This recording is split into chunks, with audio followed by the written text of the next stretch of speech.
Good morning. How are we doing today? This is James Sweeney, aka SplitSuit, and welcome back to another video. And in today's video, we're going to start a brand new series. And this series is going to go through another workbook exercise, but this time we're going to look at an exercise from the 6 Max workbook, which of course is all about 6 Max Online, using HUD stats, figuring out hand reading and range building in an online environment. And we're going to start hacking through a brand new hand. And of course, when we do this, we're going to go street by street, action by action, and take a very precise and technical look at hand reading, and this is the kind of stuff that you want to be doing off table.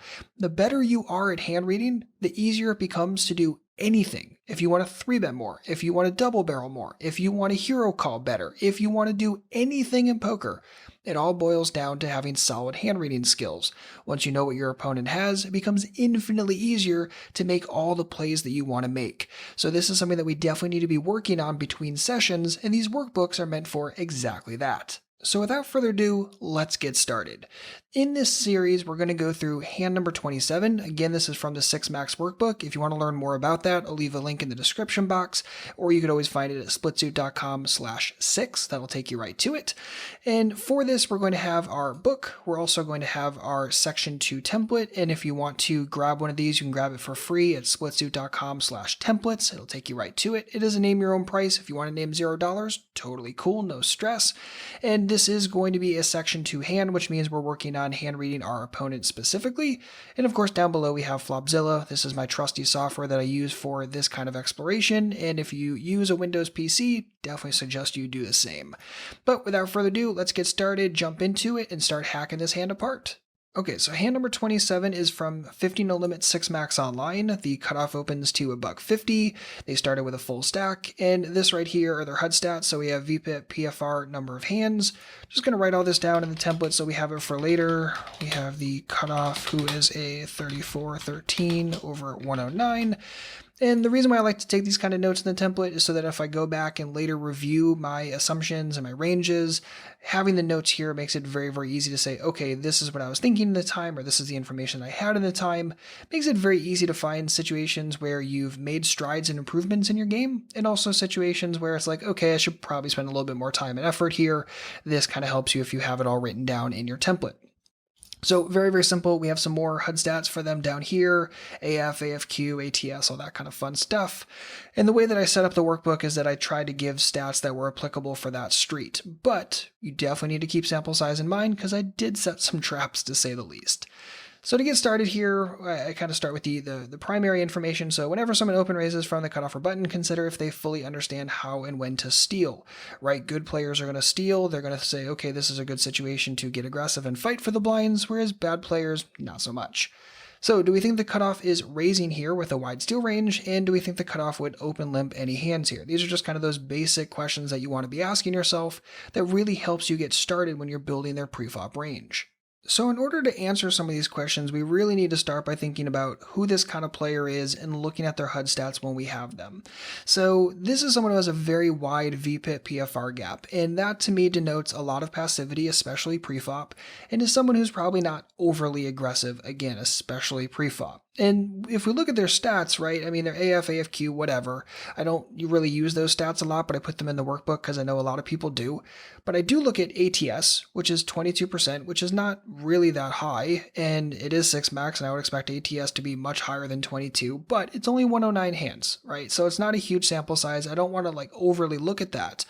But I definitely want to consider their limp percentage, right? They are limping a lot of the time. Now, are they limping behind or are they open limping? That's certainly up for debate. I didn't give that breakdown because over 109 hands, you're simply not going to have it.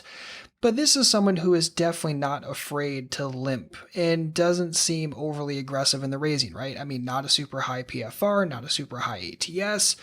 This is someone who I don't think is going to be stealing with like 80% of hands, right? A good player is going to look for steal opportunities. They're going to take them. They're going to understand when and why to steal. Bad players, not so much. And this person is definitely not shaping up to be a great player. Again, especially given that VPIP PFR gap denotes a lot of preflop passivity, which is something that a lot of good players just simply don't have. So when we're going to start building their range, let's keep all of that stuff in mind and get really precise here. So normally when you're building an open raising range, for the average person, you're only going to have a single fork. They either open raise the hand or they fold the hand. So it's really only like 2 buckets that you're putting things into. Most good players don't have a massive open limping strategy, and thus it's not something that you have to worry about too much. Players who are more passive, players who aren't as good, tend to have more of this kind of 3-bucket approach, even when it comes to open raising. They open raise some hands, they open limp some hands, and then they fold all the hands that they don't want to play. So let's get started and think about what they are open raising with. And some people would say, okay, well, we're looking at 22% ATS, and we're just going to drop in the top 22% of hands. We're going to take this, drag it to 22, and here we are, done. Well, no, that's not really the way we want to do it, because for someone like this, it easily might not be that simple, right? They could be limping some of those hands, whatever it is. So here's a big number that you want to kind of have memorized. If you know what an 18% range of hands is, this is going to help you a tremendous amount. I know it says 16 right here, but that's only because we have the blockers. If we didn't have kings right here, this would be just about 18%. You should always know what an 18% of range hands looks like, or at least the top 18, which is typically deuces plus any 2 Broadway cards. This is a very common range for people to use, and it goes up to about 20 once you factor in these suited connectors that people tend to play. And again, it's just because we have these blockers here, this is something that you definitely want to know and kind of have memorized. So in this situation, the major questions I'm asking myself is, okay, this person does have an open limping strategy. Does that mean that they're going to open limp things like deuces to sixes, where all of a sudden I can remove those hands from the open raising range? Or does it mean that they raise the top hands and then they limp all the stuff that's on the cusp? Maybe they limp king 9 offsuit and ace 5 suited and 9 7 suited, right? So you have to make that discernment here. And obviously this is going to be very tricky against players who use really weird ranges, players that you don't have a large sample size on, or even worse when they're both of those things combined. So it's one of those things where you have to do your absolute best. In this situation, I'm going to assign kind of the topper side of the spectrum. I'm going to assign 25% here. So I'm going to drag this out just a little bit, drag this here, maybe throw in a couple extra things like that. And again, if we were to remove the kings, there we go, we're at about 25. And again, these are just numbers that you start to get ingrained as you practice this stuff more and more. And this is what I'm going to work with for the time being. So if you remember when you're using Flopzilla, Control-Alt-T as in Timothy, this gives you the range export, and we're definitely going to do that. And we're going to export that in the preflop range. Let's drag this down. Percentage form comes out to 24% after blockers. Number of combos 293, which you can see right there. So this is the range of hands that I am assigning for the open raising range right here from the cutoff. Now, again, if you had any other information, like say you've seen them open limp from the cutoff or button with 4s, or one of these hands, whatever it is, then I would remove those from the open raising range, put those in the open limping range, and then replace whatever in the open raising range with maybe like these kind of things instead. So it's really about, do you have any other information that you can use to make a decision here, yes or no, and then go forward from there. So these are the initial assumptions that I'm going to make. Again, yours may differ, and that's totally okay. Primarily what we're talking about here is the framework of hand reading, and then you would input your own assumptions into that framework and say, okay, this is my assumption, this is why I think it's true, go forward from there. And you are totally allowed to disagree with me. But just make sure that when you're building your range, you have logic in it. You're thinking realistically about, okay, why would they have that? A lot of players, when they build a range, just simply panic and say, I don't know, I think he has this. Okay, why do you think he has that? I don't know, because he showed up with it one time in the past. Well, did he, or was it just some random situation that happened 6 years ago that's tweaking your brain and memory, right? So be logical. Again, understand the overall framework for this, and then be as precise as possible. When you're dealing with tighter players, you can be very, very precise and narrow in the ranges. When you're dealing with fishier players, those ranges can be a little bit wider, and sometimes people will show up with hands you didn't quite expect. That's okay, we build in that margin of error when we're going forward, but especially when you're first getting started, do your best to be precise, and then as you get more information later, refine, go back, redo the exercise, and things will make a lot more sense. So you may be looking at this and saying, sweet, we're all done, but we're actually not. Because we have kings, of course, we're going to most likely 3-bet a large chunk of the time. So if we go to the next page, we see that the button folds, we 3-bet to 5, big blind folds, and the cutoff decides to call. Not super shocking given who this player type is, and we're going to go forward from there. So the leading questions we have here is the cutoff elects to just call your 3-bet. When building this range, consider what they would 4-bet with. Do you think the cutoff would 4-bet, fold, or call with pocket aces, pocket tens, and ace-8 suited? So there's a couple things that we want to do here. First and foremost in the template, we notice we only have one section for the preflop range, and it would be a little clunky if we went slashes or checks or anything like that. So I'm just going to move this up to here, up to the notes. Let's see. Opens with, make that assessment, and that is 24% and 293 combos. Good. Again, always good for us to be able to review that later on. And now we have to think about the kind of range that they would just call our 3-bet with. So in this situation, a couple major things we want to keep in mind. First and foremost are the stats, right? So we have someone who has a 0% fold versus 3-bet and a 0% 4-bet. So some players would look at that and say, well, can't we just say all of these hands are still there, right? They never fold versus 3-bet. Well, one thing you really need to keep in mind here is sample size, right? We have someone who has 109 hands. So someone who only opens 13% of the hands they're dealt, or raises 13% of the hands they're dealt. Is this someone who's going to face a lot of 3-bets? Probably not. Maybe they faced 1, maybe they faced 2. Chances are they haven't faced a tremendous amount. So fold versus 3-bet being 0% doesn't tell us a tremendous amount, just like it wouldn't tell us much if it was 100% either, for what it's worth. And 0% 4-bet, again, doesn't tell us much, just simply because of the sample size we have here. So what I'm going to do is start making some assumptions, and I'm going to use these guiding questions to kind of lead me through it.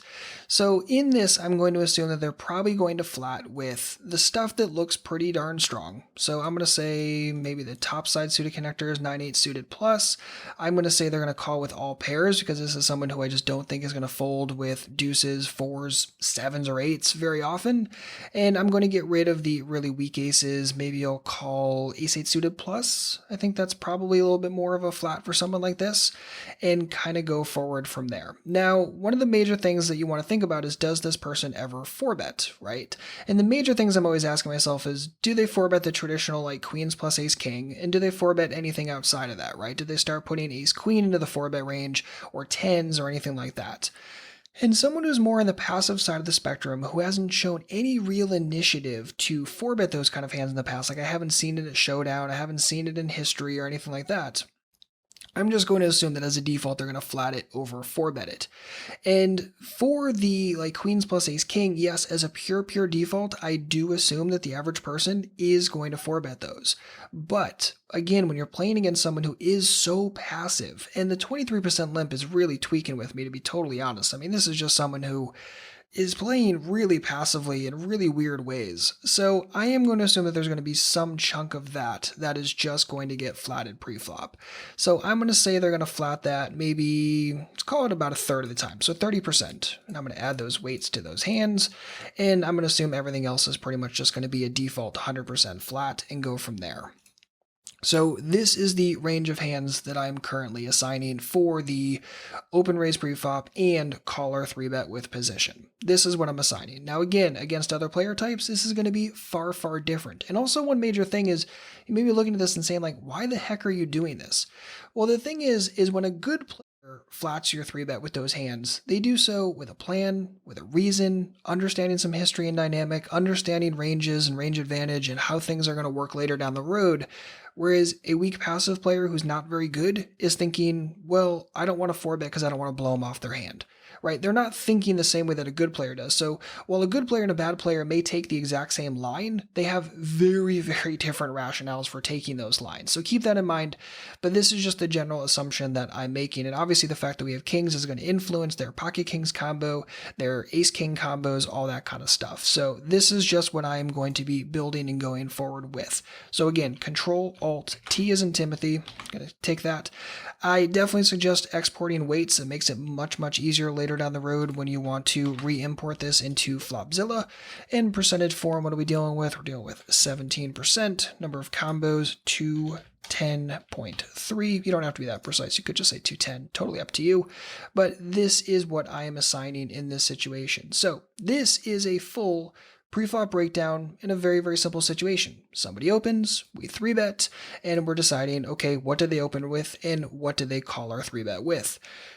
Different players are going to flat 3-bets very, very differently, right? I would not expect the average player is going to call a 3-bet that large of the time, right? Because we're talking like 17% of the original 24. That's a pretty large chunk of the time this person is continuing, right? There are other players that are folding versus 3-bets at 75% of the time. They're definitely not going to be continuing this way. They're definitely not going to have this exact same range. So again, it's very, very specific, very, very situational, but this is the range that I'm assigning. And of course, we need to assign a good solid preflop range so that when we go post-flop, we can get really, really granular and really, really precise and make some very awesome decisions. So this is where we are. This is going to wrap it up for this part of the series. In section 2, we're going to go through the flop. Section 3, we're going to go through the turn. And of course, section 4, we'll wrap it up going through the river. So if you have any comments or questions on this, please don't hesitate to let me know. If you're confused by this, if this is a little over your head, please leave a question down below. I would be happy to point you in the direction of some stuff that's definitely going to help you, especially if you're like, hey, I've never really hand read before. I'm a little confused. Why are we assigning this or that? Or what are these percentages, or what are these combos? Let me know. I would be happy to help you out and get you on the right track. Hand reading, building correct ranges, this is the backbone of good solid poker, and I need you to be really strong here, and working through exercises like this off the table is how you get better with it. So you don't necessarily need my workbook to do that, but my workbook is going to be very, very helpful for you. It lays out tons of exercises just like this and gives you the ways to start practicing hand reading off table to make your real-time decisions that much more powerful. So if you want to pick up the book or learn more about it, you can go to splitsuit.com/6. Otherwise, I'll see you back soon for part 2. Have some more fun, start dissecting the flop, and going forward from there. Same as always, hopefully you enjoyed. If you have any comments or questions, don't hesitate to let me know. Otherwise, good luck out there and happy grinding.